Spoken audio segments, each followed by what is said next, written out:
चलिए तो हम आज की क्लास को स्टार्ट करते हैं। मैं उम्मीद करता हूँ आप सब लोग अच्छे होंगे, ठीक है। तो जैसा कि हम मैंने कल आप लोगों को या प्रीवियस क्लास में मैंने आप लोगों को कुछ संविधान निर्माण के कुछ प्रीवियस क्वेश्चंस को मैंने करवाए थे, ठीक है।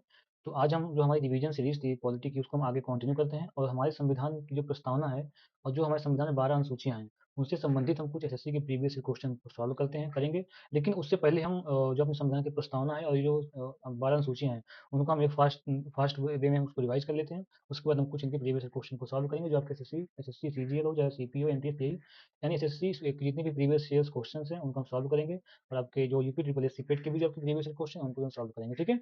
चलिए हम स्टार्ट करते हैं। आप पहले से हम प्रस्तावना से शुरुआत करेंगे, पहले हम प्रस्तावना को समझेंगे, उसके बाद हम जो संविधान की 12 अनुसूचियां हैं उनको भी हम आगे समझेंगे, ठीक है। चलिए तो प्रस्तावना।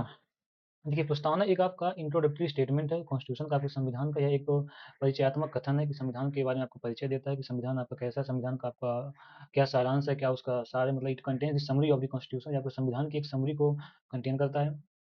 एक सेकंड वेट करिएगा। तो जो प्रस्तावना है it contains the summary of the constitution, ठीक है।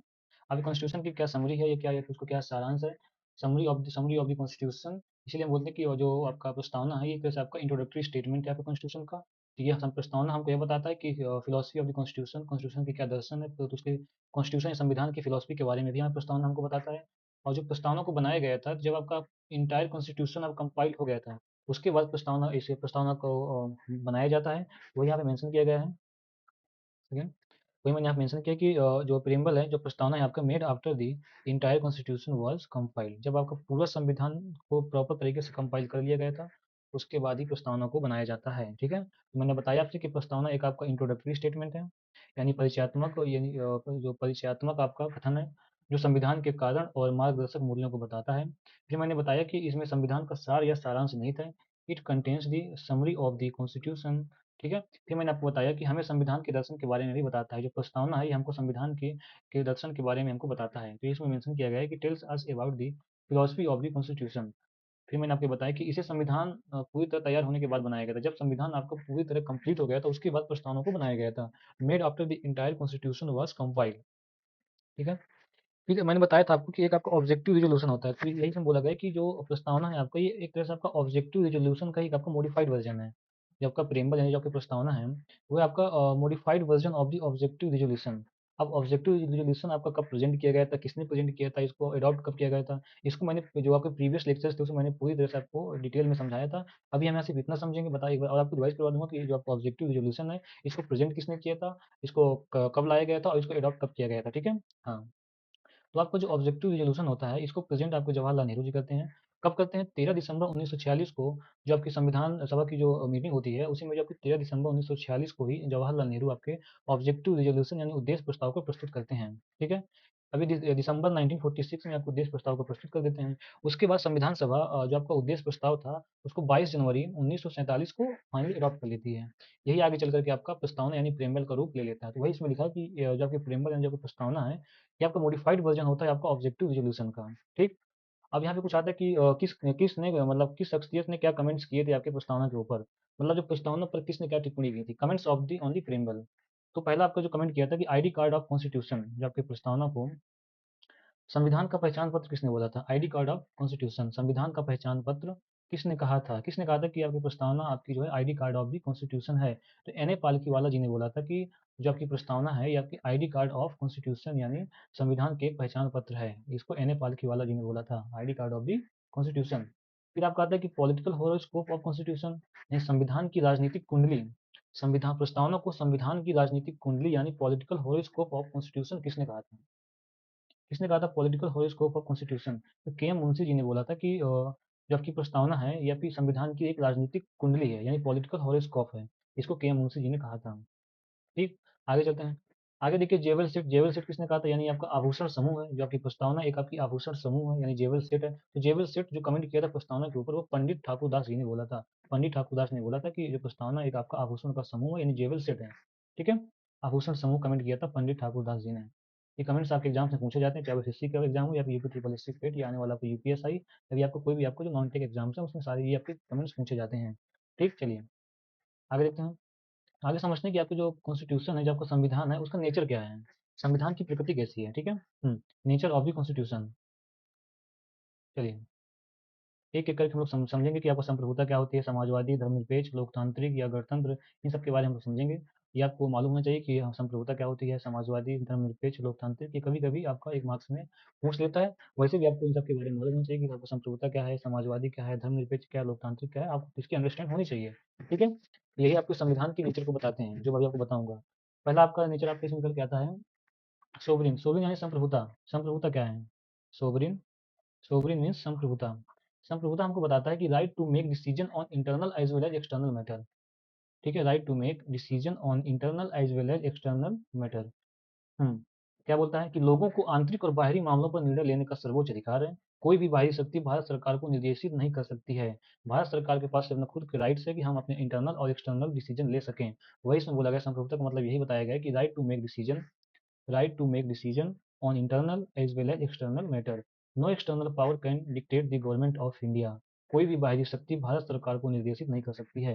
No external power can dictate the government of India. ठीक है, तो संप्रभुता का सिंपल मतलब है कि हमारे पास अपने ऐसी राइट्स हमको मिली हुई है कि हम अपने इंटरनल हो चाहे एक्सटर्नल डिसीजन को हम लोग ले सकें, कोई भी इसमें एक्सटर्नल पावर हस्तक्षेप ना करें। ठीक है, जिसका मतलब ये संप्रभुता का आपका मतलब होता है।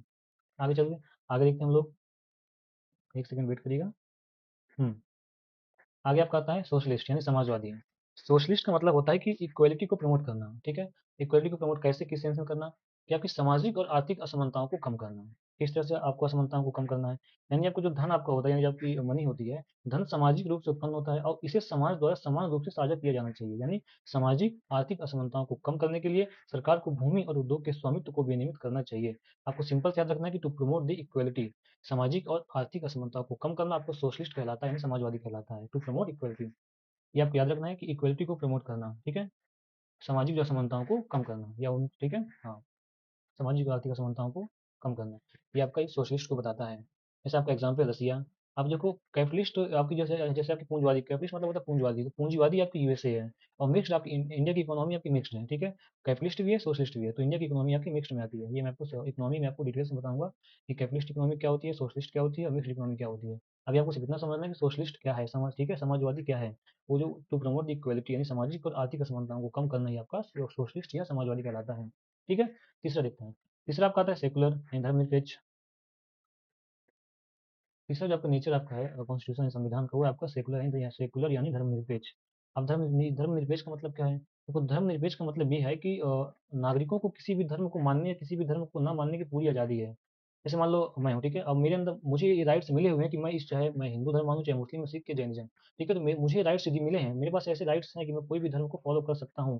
ठीक है, तो उनको पूरी आज़ादी है इसमें, ऐसा नहीं कि हम उसमें बाउंडेशन लगा देंगे, नहीं कि आप अगर हिंदू हो तो हिंदू रहोगे, आप किसी दूसरे धर्म या किसी दूसरे रिलीजन को फॉलो नहीं कर सकते हैं। ये मुझे आज़ादी दी गई है, मेरे अंदर ये प्रस्तावना है, संविधान ने मुझे ये आज़ादी मिली है पहले से ही। तो वही इसमें लिखा गया है कि नागरिकों को किसी भी धर्म को मानने या किसी भी धर्म को ना मानने की पूरी आज़ादी है। सिटीजन हैव कंप्लीट, ठीक है, citizens have complete freedom to follow any religion और नो रिलीजन एट ऑल। ठीक है, सिटीजन्स को पूरी तरह से फ्रीडम मिली हुई है कि वो किसी धर्म को माने या किसी भी धर्म को ना माने। ठीक है, हाँ, मतलब ये है कि कोई आपका आधिकारिक राज्य धर्म नहीं है, सरकार सभी धार्मिक जो विश्वास हैं प्रथाओं के साथ समान और निष्पक्ष व्यवहार करती है। ठीक है, तो इंडिया में आपकी जो धर्मनिरपेक्षता है वो आपका सकारात्मक अवधारणा का अनुसरण करती है। हाँ, इंडिया में जो आपकी धर्मनिरपेक्षता है वो आपकी पॉजिटिव कॉन्सेप्ट को बताती है। In India secularism follow a positive concept. ठीक है, तो ये आपके धर्मनिरपेक्ष के बारे में था। तो मैंने आपका संप्रभुता बताया यानी सोवरेन बताया, सोशलिस्ट यानी समाजवादी के बारे में मैंने आपको एक्सप्लेन किया, डेमोक्रेट सॉरी सेकुलर यानी धर्मनिरपेक्ष के बारे में मैंने आपको बताया। यहाँ पे 3 नेचर को मैंने क्लियर किया। आगे चलते हैं, आगे आपका आता है डेमोक्रेटिक। डेमोक्रेटिक यानी लोकतांत्रिक। अब डेमोक्रेटिक का सिंपल मतलब है, लोकतांत्रिक का आपको सिंपल मतलब ये निकल के आता है कि सरकार जो है संवैधानिक नियमों और सिद्धांतों के अनुसार ही कार्य करती है। जबकि जो संवैधानिक जो नियम है, जो आपके संविधान में जो आपके रूल्स एंड रेगुलेशन दिए गए हैं, जो उनकी प्रिंसिपल हैं, तो सरकार उन्हीं के अकॉर्डिंग कार्य करती है। तो इसमें यही बोला गया है कि government function according to a set of constitutional rules and principle. Government functions according to a set of constitutional rules and principles. ठीक है, government of the people, government of the people, by the people और for the people. ये statement, ये आपको statement पूछ लिया जाता है कि ये स्टेटमेंट आप किससे बिलोंग करते हैं, डेमोक्रेटिक से या रिपब्लिक से या सेकुलर सोशलिस्ट से, या सीधा आपको स्टेटमेंट पूछ सकते हैं एग्जाम्स में कि government of the people, by the people, for the people. ठीक है, मैं आपको इसको हिंदी बताता हूँ, हिंदी क्या होगा। A government of the people, by the people, for the people, यानी आपकी जनता, जनता की जनता द्वारा और जनता के लिए सरकार, सरकार आपकी जनता की है, जनता के द्वारा बनाई गई है और जनता के लिए सरकार है। ये आपका लोकतांत्रिक यानी डेमोक्रेटिक का मतलब है सिंपल, कि हमने जो सरकार बनाई है वो हमारी सरकार जनता की सरकार है, जनता के द्वारा बनाई गई सरकार, मतलब गवर्नमेंट ऑफ द पीपल यानी जनता की, बाय द पीपल यानी जनता द्वारा, और फॉर द पीपल यानी जनता के लिए सरकार बनाई गई। तो ये आपका सिंपल डेमोक्रेटिक का मतलब होता है। ठीक, चलिए आगे चलते हैं। आगे आपका आता है रिपब्लिक यानी गणतंत्र। रिपब्लिक मतलब होता है सिंपल, अगर मैं रिपब्लिक आपको समझाना चाहूँ कि शासन की एक ऐसी के प्रणाली यानी ऐसी एक नियम है जिसमें राज्य का जो मुखिया जनता द्वारा चुना जाता है। जो आपका स्टेट यानी कोई कंट्री का अगर मुखिया यानी कंट्री का जो आपका हेड है, वो आपका अगर जनता के द्वारा चुना जाता है और वंशानुगत उत्तराधिकार पर आधारित नहीं होता, तो वो आपका रिपब्लिक को रिप्रेजेंट करता है। यानी head of the state is elected by the people and not based on the hereditary succession, यानी वंशानुगत वो डिपेंड नहीं करता है, जनता उसको चुनती है, तो वो आपका रिपब्लिक को रिप्रेजेंट करता है। यानी head of the state is elected by the people. ठीक है, जो आपकी जनता है वो उस स्टेट के हेड को, जो स्टेट का जो मुखिया है, स्टेट का जो प्रधानमंत्री है, स्टेट का जो राष्ट्रपति है, उसको जनता चुन के लाती है। ठीक है, तो वह आपको रिपब्लिक को रिप्रेजेंट करता है। ठीक, तो यहाँ पे दिया गया है कि head of the state is elected by the people and not based on the hereditary succession. ठीक है, ये आपका रिपब्लिक का मतलब है।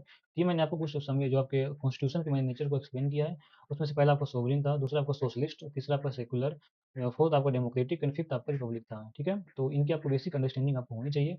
आपको आगे पॉलिटी यानी राज्य व्यवस्था में आपको उसको समझने और उसको अंडरस्टैंडिंग में आपको काफ़ी हेल्पफुल होंगे। ठीक है, और एग्जाम से भी आपकी डायरेक्टली पूछ लेता है कि सोशलिस्ट क्या है, सेकुलर सेकुलर क्या है, सोवरेन किसको बताता है। ठीक है, कि आपको इसका बेसिक आपको अंडरस्टैंडिंग होनी चाहिए।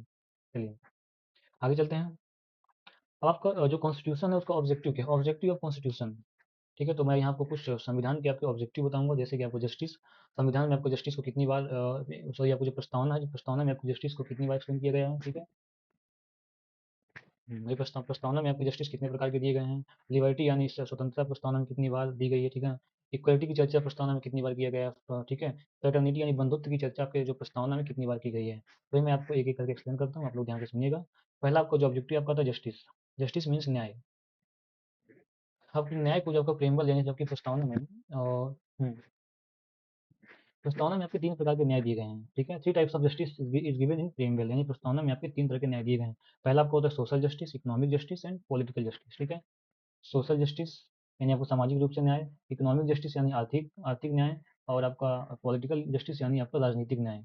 तो आपका सोशल जस्टिस, इकोनॉमिक जस्टिस और पॉलिटिकल जस्टिस। ठीक है, आपको सिंपल इतना याद रखना है कि प्रस्तावना में जो आपके न्याय या जो आपकी जस्टिस है वो कितने प्रकार के दिए गए हैं। वो प्रस्तावना में आपकी जो जस्टिस आपके तीन तरह के दिए जाते हैं, दिए हैं। तो आपका सामाजिक, आर्थिक और राजनीतिक, सोशल जस्टिस, इकोनॉमिक जस्टिस और पॉलिटिकल जस्टिस। ठीक है, इसका मेन मकसद ये है कि सामाजिक असमानताओं को कम करना है। ठीक है, जो समाज में आपको इक्वलिटी को लाना है, इनइक्वलिटीज को कम करना, ये आपको जस्टिस का मेन पर्पज होता है। यानी citizens can not be discriminated on the grounds of caste, religion and gender, social inequalities have to be reduced. ठीक है, नागरिकों के साथ जो जाति, धर्म और लिंग के आधार पर भेदभाव नहीं किया जा सकता। सामाजिक असमानताओं को कम करना आवश्यक है, इसलिए आपके जो प्रस्तावना में तीन तरह के न्याय दिए जाते हैं। ठीक है, चाहे सोशल बेस्ड हो, चाहे इकोनॉमिक बेस्ड हो, चाहे पॉलिटिकल बेस्ड हो। ठीक है, चलिए आगे चलते हैं। आगे आपका आता है लिबर्टी यानी स्वतंत्रता। आपकी जो प्रस्तावना में जो लिबर्टी की जो 5 फॉर्म्स हैं। ठीक है, प्रस्तावना में जो स्वतंत्रता के 5 रूप दिए जाते हैं, liberty in thoughts, liberty in expression, liberty in belief, liberty in faith या फिर लिबर्टी इन वर्शिप। ठीक है, आप लोग देखिए, एक सेकंड रुकिएगा।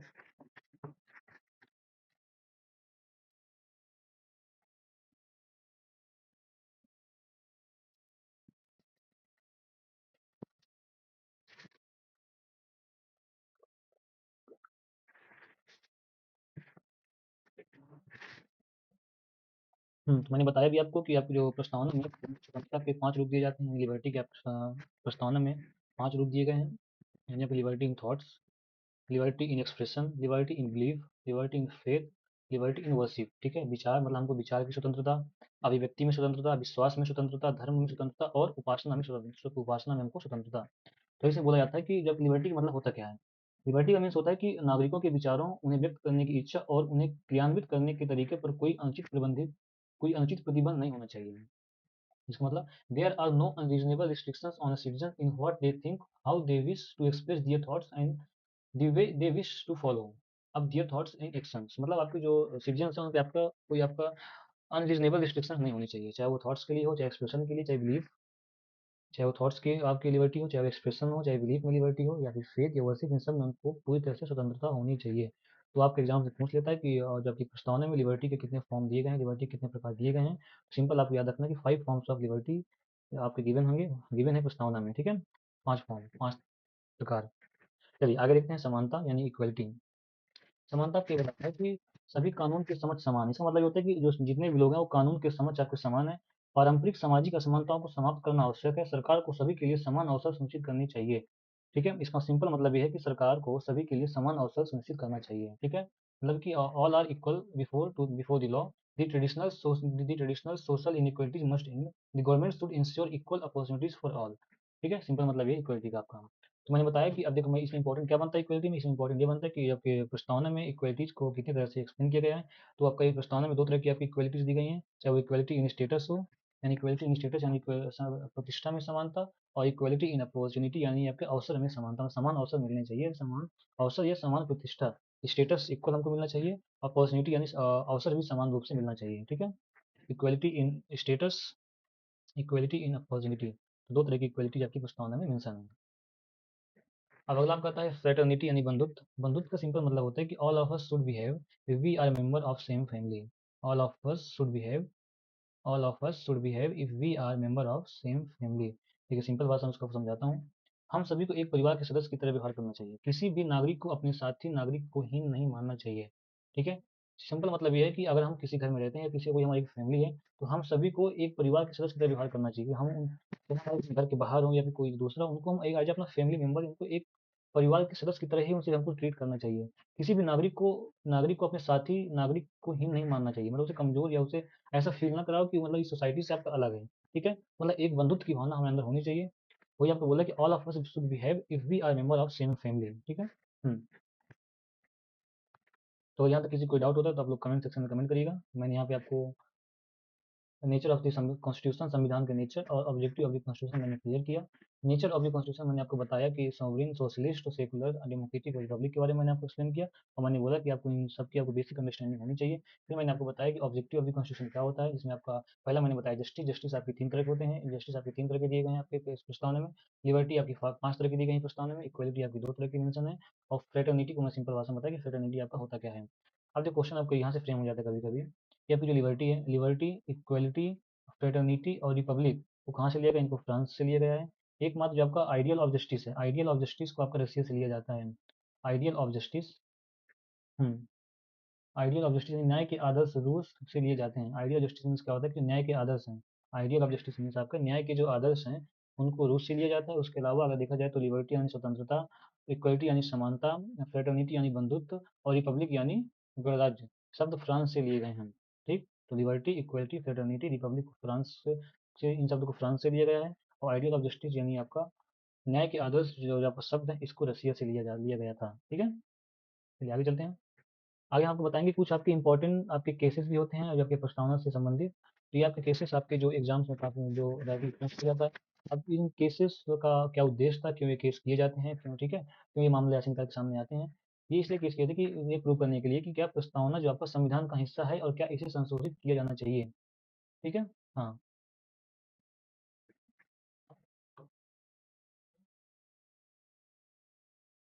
एक सेकंड वेट करिएगा। ठीक है? हुँ।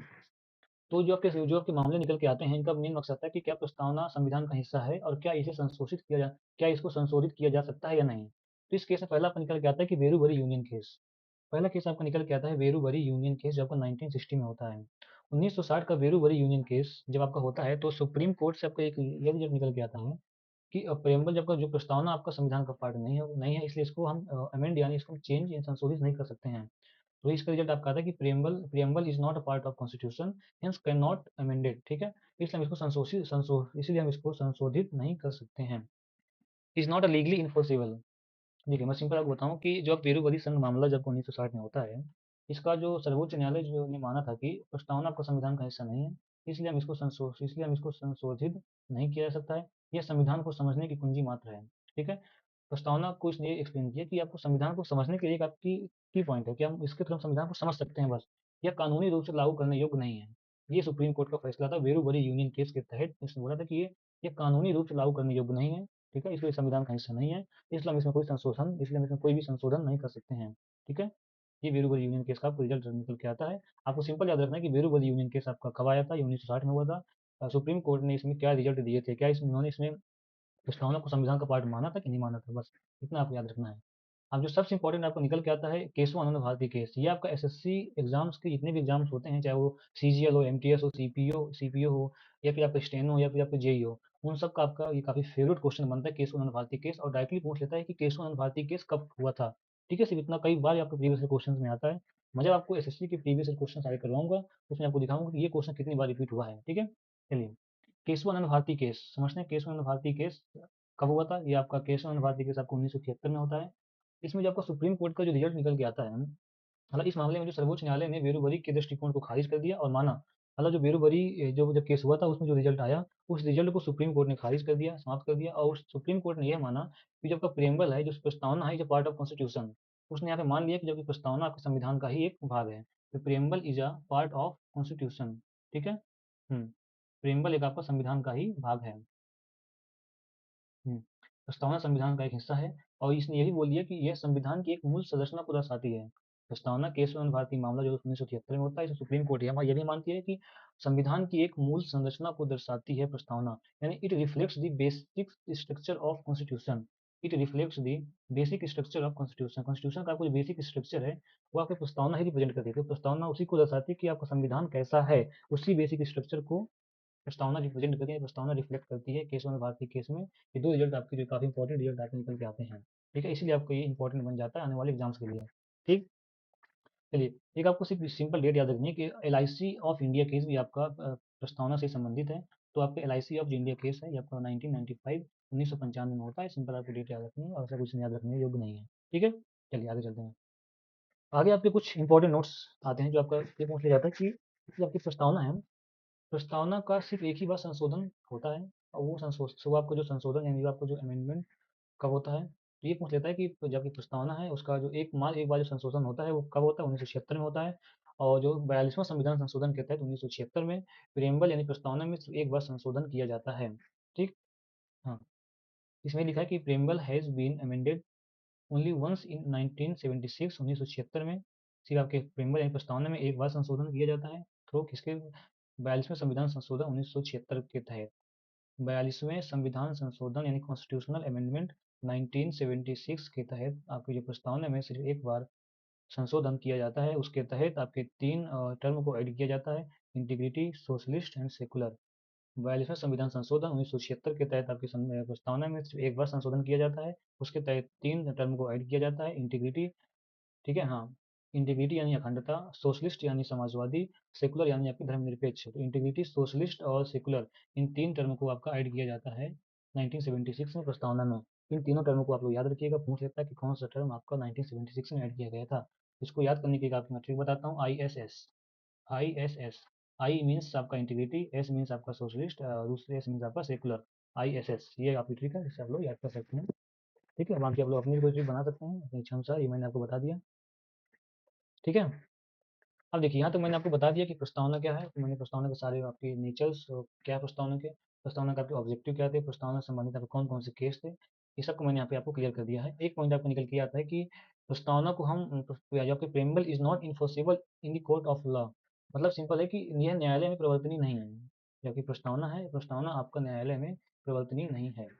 ये भी आपको डायरेक्टली पूछा जाता है कि प्रेम्बल आपको क्या न्यायालय में उसको चेंज कर सकते हैं? तो ये बोला कि preamble is not enforceable in the court of law. ठीक है, इन कोर्ट ऑफ लॉ, यह न्यायालय में आपका प्रवर्तनीय नहीं है। ठीक, तो यहाँ तक मैंने आपको प्रिम्बल आपको पूरी तरह से कंप्लीट करवा दिया है। अगर इससे संबंधित आपको कोई भी डाउट या कोई कंफ्यूजन लगता है तो आप लोग कमेंट सेक्शन में कमेंट करिएगा।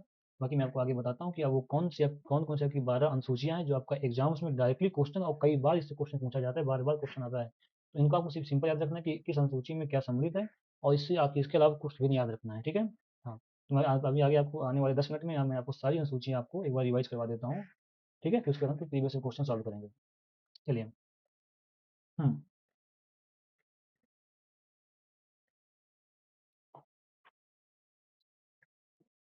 देखिए, मैंने आपको जो प्रीवियस लेक्चर्स मैंने बताया था कि आपके जो मूल संविधान में आपके 395 आर्टिकल्स थे, 22 भाग थे और 8 अनुसूचियाँ थी। फिर मैंने यही बताया था कि अगर वर्तमान में देखें तो आपके संविधान में 448 आर्टिकल हैं, 25 उसके भाग हैं और 12 अनुसूचियाँ हैं। ठीक है, 25 भाग और 12 अनुसूचियाँ। तो उन्हें हम टोटल जो 12 अनुसूचियाँ हैं उनको एक एक करके हम समझते हैं कि एक पहली अनुसूची में क्या है, दूसरी अनुसूची में क्या है, क्या क्या सम्मिलित किया गया है। ठीक है, देखिए, अब अगर हम बात करें अनुसूची 1, पहली अनुसूची में आपको बताया गया है कि राज्यों और केंद्र शासित प्रदेशों के नाम और उनकी क्षेत्रीय अधिकारिता। यानी name of the states UT and their territorial jurisdictions, ठीक है। हाँ, राज्य और यूटी के नाम, जो आपके राज्य हैं और जो आपके यूनियन टेरिटरी यानी जो केंद्र शासित प्रदेश है उनके नाम तथा उनकी सीमाओं के बारे में आपका मेंशन किया गया है पहली अनुसूची में। सिंपल आपको इतना याद रखना है कि राज्य और यूटी के नाम तथा उनकी सीमाएं, ठीक, ये आपका अनुसूची 1 है। क्लियर। अब देखते हैं अनुसूची 2। अनुसूची 2 में ये बताया गया कि वेतन और भत्तों से संबंधित कुछ आपके प्रावधान दिए गए हैं अनुसूची 2 में। अब वेतन और भत्ते किनके, आपके राष्ट्रपति हो चाहे उपराष्ट्रपति, ठीक है। हाँ, वेतन और भत्ते के बारे में बताया गया है। अब वेतन और भत्ते किनके, आपके चाहे वो राष्ट्रपति हो या उपराष्ट्रपति, राज्यपाल, अध्यक्ष, उपाध्यक्ष, चाहे वो लोकसभा के अध्यक्ष हो चाहे उपाध्यक्ष हो, या फिर विधानसभा के अध्यक्ष या उपाध्यक्ष, ठीक है। सभापति, उपसभापति, राज्यसभा पर विधान परिषद, या फिर आपके न्यायाधीश या फिर नियंत्रक और महालेखा परीक्षक, इन सब के जो आपके वेतन और भत्ते के बारे में अनुसूची 2 में काफी अच्छे तरीके से एक्सप्लेन किया गया है, ठीक है। अब देखो आपका अनुसूची 3 आता है। अनुसूची 3 में आपको ये बताया गया है कि पदों की शपथ और प्रतिज्ञा, मतलब मंत्री, सांसद, विधायक, न्यायाधीश, नियंत्रक और जो आपका महालेखा परीक्षक यानी आपका, हाँ,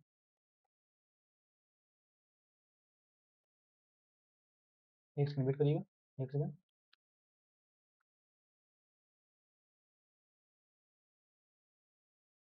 ठीक है। हाँ, मैंने आपको बताया कि अनुसूची 3 में आपके ओथ एंड अफर्मेशंस के बारे में बताया गया है, ओथ्स एंड अफर्मेशंस, ठीक है। हाँ, ओथ्स एंड अफर्मेशंस यानी पदों की शपथ और प्रतिज्ञाओं के बारे में आपका अनुसूची 3 में सम्मिलित किया गया है, ठीक।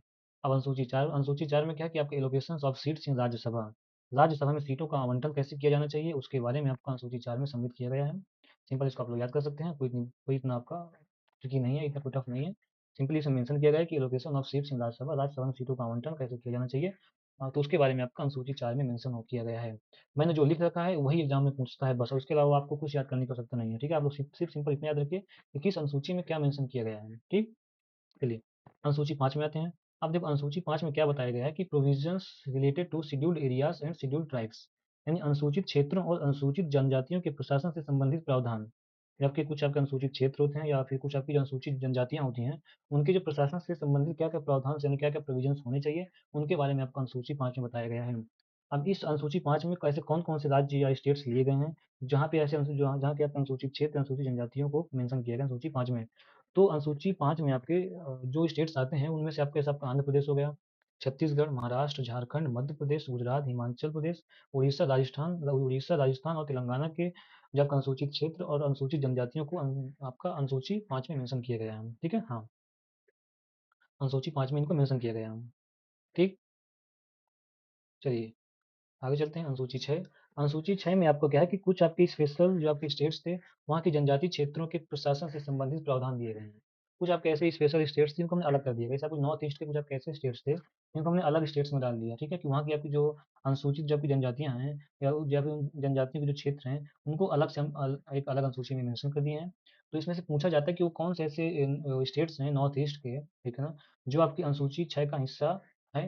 या फिर क्वेश्चन ये बनता है कि वो कौन से स्टेट, ऐसा कौन सा स्टेट है जो आपका अनुसूची 6 का हिस्सा नहीं है, यानी शेड्यूल 6 का हिस्सा नहीं है, ठीक है। तो मैं आपको इसकी सिंपल ट्रिक बताता हूँ। इसकी सिंपल ट्रिक ये निकल के आती है कि एटीएम विथ मिजोरम, ट्रिक है एटीएम विद मिजोरम, ठीक है। इसका मतलब ये है कि एटीएम मीन्स, ए मीन्स आपका असम हो गया, टी मीन्स आपका त्रिपुरा हो गया, एम मीन्स आपका मेघालय हो गया, विद मिजोरम मतलब असम, त्रिपुरा, मेघालय और मिजोरम। तो एटीएम विद मिजोरम, ठीक है। ये आपके वो स्टेट्स हैं जो आपके अनुसूची 6 में सम्मिलित किए गए हैं। असम, मेघालय, त्रिपुरा और मिजोरम को अनुसूची 6 में सम्मिलित किया गया है, ठीक है। इसमें आपका मणिपुर नहीं आता। अगर ऑप्शन में आपका ऑप्शन में मणिपुर ऑप्शन देता है, लेकिन कंफ्यूज क्रिएट करने के लिए, लेकिन आप लोग याद रखना कि मणिपुर आपका अनुसूची 6 का हिस्सा बिल्कुल नहीं है, ठीक है। चलो आगे चलते हैं। आगे आपका निकल के आता है अनुसूची 7, ठीक है, यानी शेड्यूल 7। शेड्यूल 7 आपके एग्जाम पॉइंट ऑफ व्यू से और भी ज़्यादा इंपॉर्टेंट बन जाता है, क्योंकि इसमें आपके कुछ फेडरल प्रोविजंस यानी कुछ आपकी फेडरल लिस्ट के बारे में मेंशन किया गया है, जो आपकी संघीय जो प्रावधान को मेंशन करते हैं। जबकि 3 सूचियाँ होती हैं, जैसे आपका संघ सूची, राज्य सूची और समवर्ती सूची, यानी यूनियन लिस्ट, स्टेट लिस्ट और कॉन्करेंट लिस्ट के बारे में आपका अनुसूची 7 में सम्मिलित किया गया है। इससे क्वेश्चन ये निकल के आता है कि यूनियन लिस्ट में कितने सब्जेक्ट पहले थे और प्रेजेंट में कितने सब्जेक्ट हैं, स्टेट लिस्ट में पहले कितने आपके सब्जेक्ट थे और प्रेजेंट में कितने सब्जेक्ट हैं, और स्टेट लिस्ट से आपके कितने सब्जेक्ट आपके ट्रांसफर होकर के आपके कॉन्करेंट लिस्ट यानी समवर्ती सूची में चले गए हैं, ठीक है। और इनके एग्जाम्पल भी आपके एग्जाम से पूछे जाते हैं। तो इसलिए आपकी अनुसूची 7 यानी शेड्यूल 7 आपकी और भी ज़्यादा आपके एग्जाम पॉइंट ऑफ व्यू से इंपॉर्टेंट बन जाती है। तो मैं एक एक करके यहाँ पे समझाऊंगा कि यूनियन लिस्ट में कितने सब्जेक्ट्स हैं, ठीक है। तो पहले देखता हूँ यूनियन लिस्ट। यूनियन लिस्ट में आपके इनिशियली आपके 97 सब्जेक्ट्स थे। आज के टाइम पे अगर देखा जाए तो यूनियन लिस्ट में आपके 100 सब्जेक्ट्स हैं। इसके आप एग्जाम्पल निकल के आते हैं, जैसे banking, citizenship, intra state trade, defence. ये कुछ आपके जैसा एयरवेज हो गया, एटॉमिक एनर्जी हो गया, ये कुछ आपके ऐसे एग्जाम्पल हैं जो आपके यूनियन लिस्ट में आते हैं, यानी आपकी ये सिर्फ आपके यूनियन के पास ऐसी पावर होगी। इनमें कुछ आपका अगर कुछ रूल्स और रेगुलेशन अगर चेंज करना चाहें, चाहे बैंकिंग हो, जैसे सिटीजनशिप हो या डिफेंस हो, इनमें अगर कुछ आपको रूल्स और रेगुलेशन को चेंज करना है तो आपको संघ के पास ही ऐसी पावर हो सकती है। तो ऐसे ऐसे आपके 100 सब्जेक्ट आपके संघ को दिए गए हैं, जिनमें सिर्फ उनके पास पावर रहेगी। अब 100 के 100 सब्जेक्ट हम याद नहीं रख सकते हैं, तो मैंने आपको कुछ आपकी इंपॉर्टेंट एग्जाम्पल्स को मैंने यहाँ पे मेंशन कर दिया है, उनको आप लोग एक बार देख लेना, एग्जाम में पूछ सकता है, ठीक है। हम्म, चलिए अब आगे हम देखेंगे स्टेट लिस्ट, यानी राज्य सूची में कितने पहले सब्जेक्ट थे और प्रेजेंट में कितने सब्जेक्ट हैं, और कितने सब्जेक्ट आपके ट्रांसफर होकर के आपके समवर्ती सूची यानी कॉन्करेंट लिस्ट में चले गए हैं।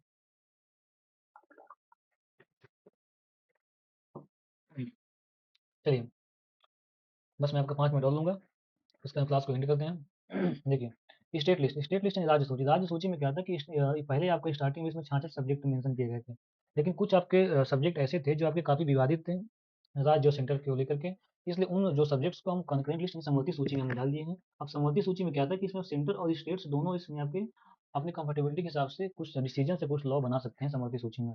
इसलिए अगर अगर वो सब्जेक्ट आपकी स्टेट लिस्ट में होते तो उसमें आपके यूनियन के पास ऐसी कोई पावर नहीं थी कि उससे संबंधित कोई नियम या कानून बना सके। इसलिए वो जो आपके विवादित जो आपके सब्जेक्ट थे, मैं बताऊंगा कि वो कैसे कौन कौन से सब्जेक्ट जो काफी विवादित थे उनको जो समवर्ती सूची में डाल दिया गया है, ठीक है। तो अभी हम समझेंगे कि स्टेट लिस्ट में स्टार्टिंग में आपके 66 सब्जेक्ट थे, ठीक है ना। आज के टाइम पे देखा जाए तो स्टेट लिस्ट में आपके 61 सब्जेक्ट्स आपके हैं, मतलब 61 ऐसे सब्जेक्ट हैं जिनको लेकर के आपके राज्य के पास ही पावर दी गई है, ठीक है। उन सब्जेक्ट्स में कुछ अगर संशोधन करना है तो उसकी पावर आपको स्टेट यानी राज्य के पास ही रहेगी, ठीक है। जैसे आपका पब्लिक ऑर्डर हो गया, एग्रीकल्चर हो गया, एग्रीकल्चर आप कन्फ्यूजन क्रिएट करता है, तो एग्रीकल्चर की पावर में आप एग्रीकल्चर से संबंधित कोई भी अगर नियम कानून लेके आना है अपने स्टेट्स में, तो उसकी पावर आपके स्टेट्स के पास ही होगी। बेटिंग या फिर गैम्बलिंग हो गया, ये कुछ आपके एग्जाम्पल्स हो गए, ठीक है। हाँ, बेटिंग या गैम्बलिंग मीन्स आपका सट्टा हो गया, फिर जुआ हो गया, इनसे संबंधित कोई अगर नियम कानून लाना है तो उसकी पावर आपकी राज्य के पास होती है। अब आपको निकल के आता है कॉन्करेंट लिस्ट यानी समवर्ती सूची। समवर्ती सूची में क्या था कि इसमें स्टार्टिंग में आपके 47 सब्जेक्ट थे, ठीक है। फिर जैसा कि मैंने बताया कि कुछ ऐसे विवादित सब्जेक्ट थे राज्य सूची में जिनको आपको समवर्ती सूची में ट्रांसफर कर दिया गया। वो टोटल सब्जेक्ट आपके 5 थे। इसलिए जो कॉन्करेंट लिस्ट है समवर्ती सूची में जो सब्जेक्ट है 47 से चेंज होकर 52 सब्जेक्ट हो जाते हैं, ठीक है। पहले आपको ये याद रखना है। एक इसमें याद रखना कि बहुत सेंट्रल एंड स्टेट दोनों के पास इसमें नियम एंड कानून बनाने की पावर्स होती हैं, ठीक है। अभी आपको जो कॉन्करेंट लिस्ट के आपको एग्जाम्पल याद रखने से आपको मैरिज एंड डाइवोर्स आपका समवर्ती सूची के तहत आते हैं। इलेक्ट्रिसिटी आपका समवर्ती सूची के तहत मेंशन किया जाता है। एजुकेशन एजुकेशन आपका समवर्ती सूची में आता है, ठीक है। लेबर यानी जो आपके लेबर डिस्प्यूट्स होते हैं, लेबर डिस्प्यूट्स भी आपके समवर्ती सूची में आते हैं, ठीक है। ये आपको एग्जाम्पल याद रखने हैं, चाहे वो यूनियन लिस्ट हो, चाहे स्टेट लिस्ट हो, कॉन्करेंट लिस्ट हो। अब मैं आपको बताता हूँ कि वो कौन से सब्जेक्ट्स थे जो स्टेट लिस्ट से आपके कॉन्करेंट लिस्ट में शामिल कर दिए गए, ठीक है। तो subject transfer through state list to concurrent list, मतलब राज्य सूची से समवर्ती सूची में कौन कौन से सब्जेक्ट आपके ट्रांसफर किए जाते हैं। तो टोटल सब्जेक्ट्स यानी टोटल विषय आपके 5 थे। पहला आपका एजुकेशन, दूसरा आपका protection of wild animals and birds, administration of justice, ठीक है। फॉरेस्ट हो गया, वेट एंड मीजर हो गया। ये आपके कुछ एग्जाम्पल हैं जिनको हम जैसे ट्रांसफर किए हैं। इनको हम आपका जो आपके कॉन्करेंट लिस्ट के एग्जाम्पल में रख सकते हैं, रखेंगे, ठीक है। और एग्जाम में पूछता है तो इनसे जो आपकी ये जो नोट मैंने आपको मेंशन किए हैं, इससे आपके क्वेश्चंस एग्जाम में पूछ लिए जाते हैं, ठीक है। अब एक आप क्या है रेजिडुअरी लिस्ट यानी अवशिष्ट सूची। अवशिष्ट सूची में इसका मतलब होता है कि एक सेकंड में आपको थोड़ा इसका कलर चेंज कर लेता हूँ हाईलाइटर का, आप लोग कंफ्यूज हो जाएंगे। देखें, रेजिडुअरी लिस्ट यानी अवशिष्ट सूची। अवशिष्ट सूची क्या होती है कि वे विषय जो ना तो संघ ना तो राज्य ना ही समवर्ती सूची में शामिल नहीं है, ऐसे विषय जो संघ राज्य और समवर्ती सूची में शामिल नहीं है, उन विषयों को हम रेजिडुअरी लिस्ट यानी अवशिष्ट सूची में रखते हैं। सिर्फ संसद को अवशिष्ट विषयों पर कानून बनाने का अधिकार है। जो आपके अवशिष्ट विषय होते हैं, तो उन अवशिष्ट विषय पर अगर कानून बनाना है, यानी आपकी जो रेजिडुअरी जो सब्जेक्ट्स हैं, अगर उन पे कोई कानून बनाना है, उन पे कोई नियम लेके आना है, तो सिर्फ पार्लियामेंट के पास ही पावर है, ठीक है। रेजिडुअरी लिस्ट से संबंधित जो भी आपको सब्जेक्ट्स आएंगे, उन सब्जेक्ट्स के संबंधित अगर आपको रूल्स एंड रेगुलेशंस आपको लेके आना है, तो उसकी आपकी जो पावर है आपको सिर्फ वो सिर्फ पार्लियामेंट के पास ही है, ठीक है। हाँ, जी मैंने आपको यहाँ पे अनुसूची 7 के बारे में बताया कि अनुसूची 7 में आपके फेडरल प्रोविजंस हैं यानी लिस्ट है, जो आपकी यूनियन लिस्ट, स्टेट लिस्ट और कौन लिस्ट मैंने बताया यहाँ पे आपको, ठीक है। अब आगे चलेंगे अनुसूची 8 यानी शेड्यूल 8। शेड्यूल 8 में आपके कुछ आपकी ऑफिशियल लैंग्वेज शामिल की गई हैं। अनुसूची 8 में आपकी ऑफिशियल लैंग्वेज यानी भाषाओं की सूची को सम्मिलित किया गया है। ऑफिशियल लैंग्वेज, ठीक, हाँ। कुछ आपकी आधिकारिक भाषाओं को अनुसूची 8 के तहत सम्मिलित करते हैं। अनुसूची 8 में हम कुछ आधिकारिक भाषाओं को सम्मिलित किए हैं।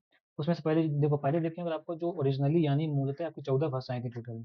स्टार्टिंग में आपकी जो टोटल 14 भाषाएं थी जो आपकी अनुसूची 8 में सम्मिलित थी, लेकिन प्रेजेंट में देखें तो प्रेजेंट में आपकी 22 लैंग्वेज हैं, ठीक है, हाँ। प्रेजेंट में 22 लैंग्वेज हैं, मतलब टोटल और 8 भाषाओं को जोड़ा जाता है।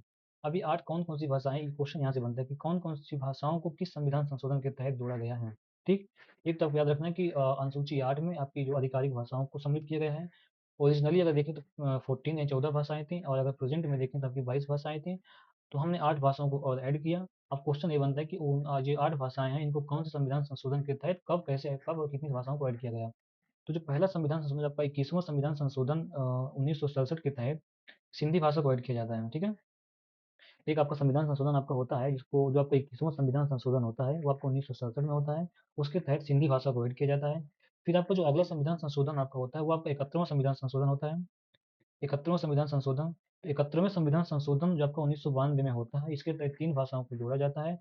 पहली भाषा आपकी कोंकणी हो गई, दूसरी आपकी मणिपुरी हो गई, तीसरी आपकी नेपाली हो गई। कोंकणी, मणिपुरी और नेपाली, इसको याद करने का ट्रिक आपका KMN है। K stands for Konkani, M means Manipuri and N is Nepali, ठीक है? इन 3 भाषाओं को 72वें संविधान संशोधन 1992 के तहत ऐड किया जाता है। फिर आपका अगला आता है 92वां संविधान संशोधन 2003। एक आपका संविधान संशोधन 2003 में होता है जो आपका 92वां संविधान संशोधन होता है। इसके तहत 4 भाषाओं को जोड़ा जाता है। वो 4 भाषाएँ आपकी कौन-सी थी? वो 4 भाषाएँ में आपकी पहली भाषा थी बोडो, दूसरी थी आपकी डोगरी, तीसरी थी मैथिली और चौथी थी संथाली। बोडो, डोगरी, मैथिली और सांथली भाषाओं को 92वां संविधान संशोधन 2003 के तहत आपके अनुसूची 8 में जोड़ा जाता है। इस तरह से आपकी टोटल 22 भाषाएँ हो जाती हैं। ठीक? तो ये आपकी अनुसूची 8 थी। अब अगर अनुसूची 9 के बारे में बात करें तो आपका अनुसूची 9 में आपका जमींदारी सिस्टम और लैंड रिफॉर्म्स के बारे में मेंशन किया गया है। ठीक है? हाँ। भूमि सुधार और जमींदारी प्रणाली से संबंधित प्रावधान आपकी अनुसूची 9 में मेंशन किए गए हैं। अब इनको इसको कब ऐड किया गया था? जमींदारी सिस्टम और लैंड रिफॉर्म को कब ऐड करते हैं? इसको हम पहला संविधान संशोधन जो आपको 1951 में होता है, उसके तहत जमींदारी सिस्टम और लैंड रिफॉर्म को ऐड करते हैं। फर्स्ट संविधान कॉन्स्टिट्यूशनल अमेंडमेंट 1951 के तहत जमींदारी सिस्टम और लैंड रिफॉर्म को अनुसूची 9 में ऐड करते हैं। तो अनुसूची 9 में आपका भूमि सुधार और जमींदारी प्रणाली से संबंधित प्रावधान को मेंशन किया गया है। अनुसूची 10 के आगे चलते हैं। अगर हम अनुसूची 10 की बात करते हैं, इसमें आपका डिफेक्शन, लॉ ऑफ डिफेक्शन के बारे में मेंशन किया गया। लॉ ऑफ डिफेक्शन का मतलब होता है कि दल बदल के आधार पर सांसदों और विधायकों की अयोग्यता से संबंधित प्रावधान। दल बदल विरोध कानून यानी दल बदल के आधार पर संसद और विधायकों की अयोग्यता से संबंधित प्रावधान, ये आपका अनुसूची 10 में मेंशन किया गया है।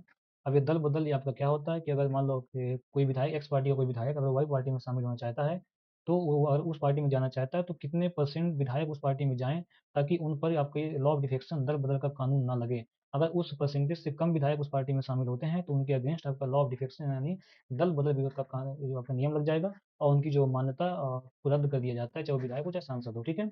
ये आपका अनुसूची 10 में मेंशन किया गया है। अब अनुसूची 11 में आते हैं। तो अनुसूची 11 में आपका जो आपका पंचायत से संबंधित है यानी पंचायत से संबंधित प्रावधान को अनुसूची 11 में मेंशन किया गया है, रिलेटेड टू दी पंचायत। इसमें आपका 73वें संविधान संशोधन 1992, 73वां मैंने पीछे क्या बताया था कि आपका 71वां संविधान संशोधन 1992 के 3 भाषाओं को जोड़ा गया था। फिर उसके अगले जो भी जब आपका 73वां संविधान संशोधन आपका होता है, जो आपका 1992 में सेम ईयर में होता है, उसके तहत आपके 29 फंक्शनल सब्जेक्ट यानी 29 आपके कार्यात्मक विषय जो आपके पंचायत को दिए जाते हैं। 29 फंक्शनल सब्जेक्ट यानी 29 कार्यात्मक सब्जेक्ट आपको पंचायत को दिए जाते हैं। तो क्वेश्चन में पूछ लिया जाता है कि पंचायत के पास आपके कितने सब्जेक्ट्स हैं? तो पंचायत के पास आपके 29 सब्जेक्ट्स हैं और अनुसूची 11 में इसके प्रावधान दिए गए हैं। ठीक है? अगला आपका आता है अनुसूची 12। अनुसूची 12 से ये दिया गया है कि जो आपकी म्युनिसिपैलिटी यानी आपका नगर पालिकाओं से संबंधित जो भी आपके प्रोविजंस हैं उसके बारे में आपका अनुसूची 12 में दिया गया है। और फिर 74वां संविधान संशोधन जो आपका होता है 1992 में, 74वां संविधान संशोधन 1992 के तहत जो आपके नगर पालिकाओं को 18 सब्जेक्ट दिए जाते हैं। ठीक है? इसको भी आप याद रखिएगा। तो मैं जितनी भी अनुसूचियाँ थी काफ़ी ज़्यादा इंपॉर्टेंट थी और एग्जाम में आपको डायरेक्टली क्वेश्चन पूछ लिया जाता है। मैंने जितना कुछ इस पीडीएफ में मेंशन किया है वहीं से आपको याद रखना है, कुछ आपको एक्स्ट्रा याद करने की जरूरत नहीं है। लेकिन हाँ, जो भी मैंने मेंशन किया है वो आपको कंठस्थ होना चाहिए। ठीक है? और इनसे संबंधित मैं आपको जितने प्रीवियस क्वेश्चन है मैं कल की क्लास में आपको 100% करवाऊंगा और मैं दिखाऊंगा कि आपको कैसे क्वेश्चन एग्जाम से पूछे जाते हैं। ठीक है? अब मैं आपको ट्रिक्स बता देता हूँ कि हम इन अनुसूचियों को कैसे याद रखें, क्या क्या ट्रिक है जो जिससे आपको याद करने में आसानी होगी। ठीक है? चलिए। तो ट्रिक आपकी निकल के आती है कि देखिए ट्रिक क्या निकल के आती है अनुसूचियों को याद रखने की ट्रिक ये है। टीएल्स ऑफ ओल्ड पीएम, ये लाइन आप लोग याद रखिएगा। ये लाइन आपको हर बार एग्जाम्स में नंबर दिलाएगी ही दिलाएगी। ठीक है? और अनुसूचियों से संबंधित क्वेश्चन आपके एग्जाम्स में आते ही आते हैं। तो ये लाइन आपकी काफ़ी हेल्पफुल रहेगी एग्जाम्स में। TLs of old PM, T means आपका होता है टेरिटोरी यानी सीमाएं। ई मीन्स आपका होता है एमुलेमेंट्स यानी आपकी वेतन और भत्ते। ठीक है? ई मीन्स आपका वेतन और भत्ते।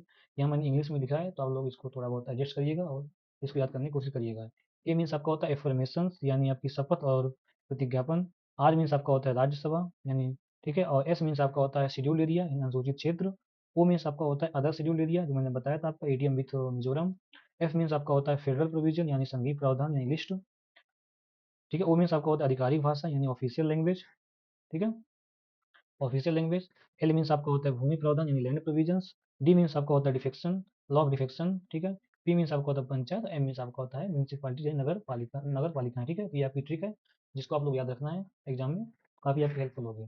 चलिए, अब कुछ आपकी जो फेडरलिज्म आपका होता है जो आपका ठीक है, हाँ, संघ होता है। देखो, कमेंट्स ऑन इंडियन फेडरलिज्म, संघ। अच्छा, इसको मैं कल की क्लास में कवर करूँगा, अभी थोड़ा क्लास बहुत लंबी हो रही है, तो मैं इस टॉपिक को आपको कल के लेक्चर में आपको पहले से कवर करूँगा, उसके बाद कुछ आपके प्रीवियस क्वेश्चन लगवाऊंगा, ठीक है। इसमें आपको टाइम लग जाएगा इसको समझाने में, ठीक है। इसको मैं कल की क्लास में कवर करूँगा, ठीक है। आप आपको देखना हो तो आप लोग देख लीजिएगा, बाकी मैं इसको कल अच्छे से क्लियर करूँगा इस टॉपिक के बारे में। तो आप लोग क्लास कैसी लगी, आप लोग कमेंट सेक्शन में कमेंट करिएगा। अगर आप लोगों को अच्छे से समझ में आती है क्लास तो आप लोग कमेंट जरूर करिएगा। और अगर आप लोग चैनल को सब्सक्राइब भी कर दीजिएगा अगर आप लोग क्लास काफ़ी अच्छी लगी। उम्मीद करता हूँ आप लोगों को क्लास अच्छी लगी होगी, ठीक है। हाँ, तो आप लोग चैनल को सब्सक्राइब भी कर दीजिएगा और चैनल को शेयर और वीडियो को लाइक कर दीजिएगा, और ठीक है। और अगर आपको पीडीएफ चाहिए तो आप मेरे टेलीग्राम चैनल जेई गुरु हिंदी को ज्वाइन करिए, ठीक है। वहाँ पे आपको इस क्लास की पीडीएफ मिल जाएगी, तो आप उससे आप फास्ट ट्रैक में रिवीजन कर सकते हैं।